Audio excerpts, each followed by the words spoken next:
Okay, let's take a look at example 2. This data is more like internet usage and time that number of students sit down and use the internet. So let's take a look at the question. It said administrators at Washington High School have noticed that students are downloading and watching movies while in class. They want to determine whether it is only a few kids who are using the internet for a long period of time at school. The above graph is blah blah blah blah the way. Now the question is, which of the following statement is incorrect? Always watch. They are not saying which of them is correct. Say incorrect. So that is the negation of correctness. And if you don't pay attention, you're gonna find the one that is correct and get it wrong. So let's see.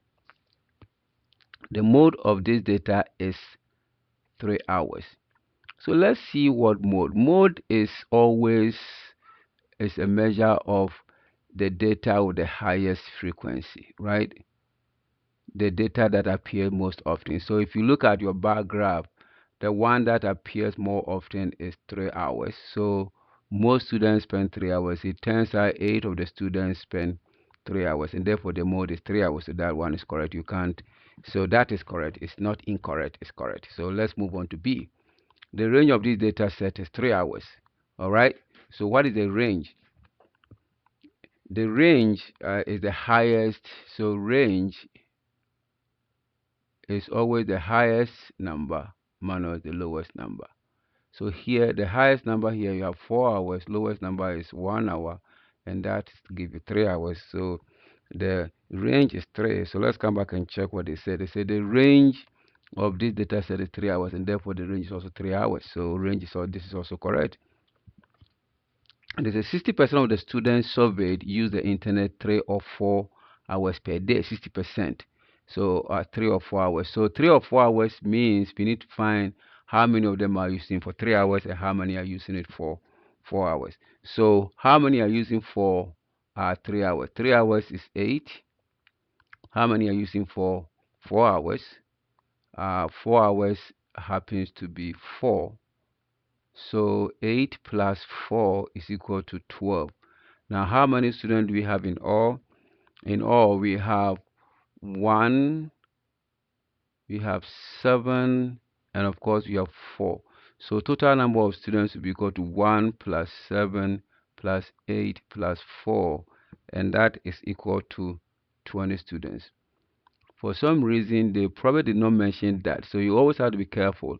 If they didn't mention that the number of students they surveyed were 20, that means you have to find a way and determine that from your chart. Here we know 20 of the students were surveyed. 12 of them will use it for 3 or 4 hours. Therefore, the ratio is 12 divided by 20, which is equal to 6 over 10, which is equal to 60%. Is that true? They say yes. 60% of the students survey use the internet 3 or 4. So this is also true. The median is smaller than the mean of this set of data. So right now we know this probably may be our answer, but let's take a look at what this is. We know the mean of this. How do you find the mean? The mean is always going to be equal to, we have mean, let's calculate the mean. The mean is going to be equal to 1 hour, only 1 student. So what we want times 1 plus, we have 2 hours, 7 students. So that will be 2 times 7. We are trying to calculate the total number of hours here. So 3 will be 3 times 8. And then we have 4 times 4. So when you do all that calculation, that sums out to be 55.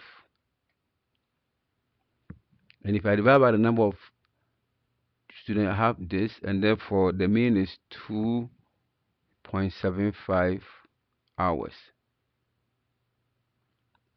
At least we know the mean, which is the average is 2.75 hours. Let's go ahead and find, and I think we found the median earlier on.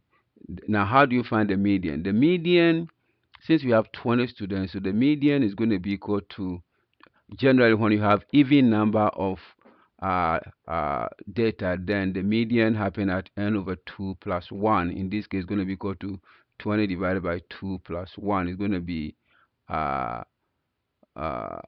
is going to be between this. So it's going to be 10 and then the 11th. That's what the median will be. So your median is going to be between 10 and the 11th number.